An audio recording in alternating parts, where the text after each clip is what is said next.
ने आपके चैनल पे यार वीडियो देखी बहुत सारी पीसी बिल्ड की। मेरे बजट में कोई आएगा क्या? 80,000? 80,000 में पीसी बिल्ड ये रहा यार, प्राइसिंग और बता दो मुझे क्या क्या आएगी।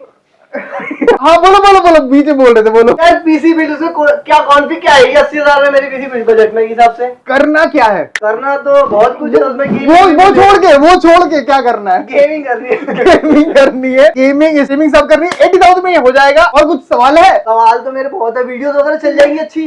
हाँ चल जाएंगी। तो ठीक है, मेरे काम हो जाएगा। ठीक है, और तुम्हारा काम करते हैं।